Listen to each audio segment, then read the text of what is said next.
नमस्कार। मैं आर.डी. भारती और आप देख रहे हैं बिहारी सुल्तान। बहुत सारे नेताओं को आप सुनते होंगे, इमरजेंसी का दौर, कांग्रेस के बारे में, उनकी कुशासन के बारे में, उनकी जोर जबरदस्ती के बारे में आपने बहुत सुना होगा। बहुत सारे लोग इमरजेंसी की बात याद करते हैं, लेकिन उस दौर में भी श्रीमती इंदिरा गांधी जी की सरकार में भी, चाहे कांग्रेस की कोई भी सरकार हो, चुनाव आयोग की एक गरिमा थी। चुनाव आयोग के ऊपर लोगों को भरोसा था। बूथ कैप्चरिंग होती थी, गुंडागर्दी भी होती थी, बहुत सारी चीजें होती थी, लेकिन ये उंगलियां उन पार्टियों के ऊपर लगती थी, चुनाव आयोग के ऊपर उंगलियां नहीं उठती थी। और चुनाव आयोग हमेशा निष्पक्ष दिखता था अथवा असमर्थ दिखता था। लेकिन वर्तमान में जो हो रहा है, पश्चिम बंगाल से जो रात में खबर आई है, अब 27-28 मार्च जो है लास्ट डेट है और चुनाव आयोग एसआईआर के मामले में एक सप्लीमेंट्री वोटर लिस्ट जारी कर रही है। सप्लीमेंट्री वोटर लिस्ट, आपने सप्लीमेंट्री चालान सुना होगा, चार्जशीट वगैरह, जिसमें ये कहा जाता है कि जनाब मुलजिम के बारे में कुछ और चीज़ें जांच में निकल कर आई है, वो अभी मैं देना चाहता हूँ। इसको कहते हैं सप्लीमेंट्री चार्जशीट। लेकिन यहाँ तो मतदाता सूची है, आप गए होंगे, मतदाताओं की इंक्वायरी किया होगा और सूची में नाम डाल दिया होगा, और जो है वो सूची में ही है। कुछ नया मतदाता निकल कर नहीं आ सकता अथवा किसी को हटाया नहीं जा सकता। प्रश्न ये उठता है, पहली बार सुन रहे हैं सप्लीमेंट्री वोटर लिस्ट, इससे क्या पता लगता है? कहीं ऐसा तो नहीं है कि एसआईआर नहीं बल्कि उस राज्य के सत्तासीन लोगों को हटाने की तैयारी है? चाहे ममता दीदी हो अथवा कोई भी विपक्ष की कहीं पे सरकार हो, अथवा विपक्ष सरकार में आने की तैयारी में आ गया हो।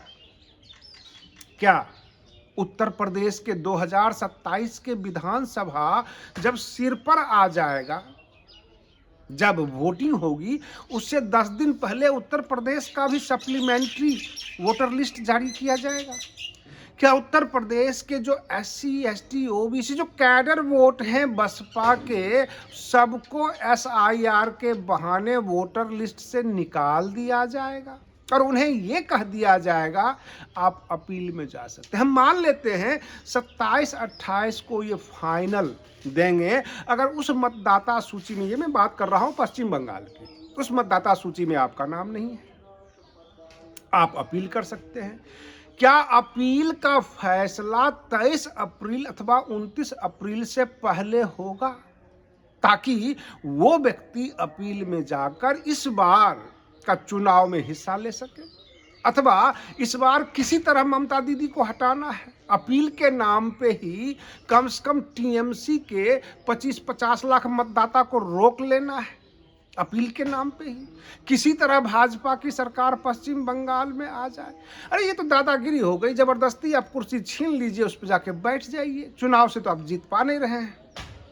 ये पश्चिम बंगाल का जो हालात बन रहा है, कई बार कोर्ट में भी देखा गया, न्यायालय में भी देखा गया, जब पीपी, जज सब के सब एक ही भाषा बोलने लग जाए तो डिफेंस ये कह देता है कि मुझे जज बदलना है।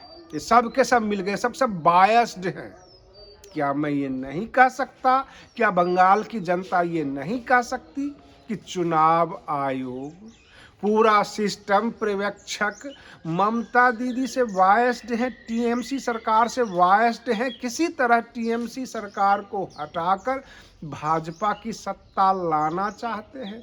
अन्यथा एसआईआर तो काफी दिनों से चल रहा था टिका के। अगर एसआईआर ही आपका कंप्लीट नहीं हुआ था तो आप ये कह देते कि पहले एसआईआर का सारा मामला हम सुलझा लेते हैं, उसके बाद पश्चिम बंगाल में इलेक्शन करवाएंगे। हमें महीने 2 महीने का समय चाहिए, कार्यकारी मुख्यमंत्री बनकर रह जाती ममता दीदी, आपको 2 महीने का समय मिल जाता, 2 महीने के बाद चुनाव करा लेते।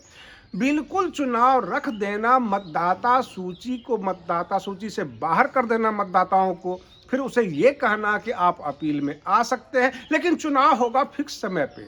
और रही बात की आपकी उलझन है, आपकी मतदाता सूची में नाम नहीं है, आप तो अपील में हैं, तो ये भी कहे चुनाव आयोग कि जो लोग अपील में हैं वो इस बार मतदान कर सकते हैं, साथ में ये लगा दे, अन्यथा ये पूरी तरह से बेईमानी होगा। मैं तो साफ साफ देख रहा हूं, पूरी तरह से बेईमानी पे उतर गई है भाजपा सरकार। आज के लिए बस इतना ही। आप बने रहिए बिहारी सुल्तान चैनल पर। हम फिर मिलते हैं अगले वीडियो में, तब तक के लिए धन्यवाद।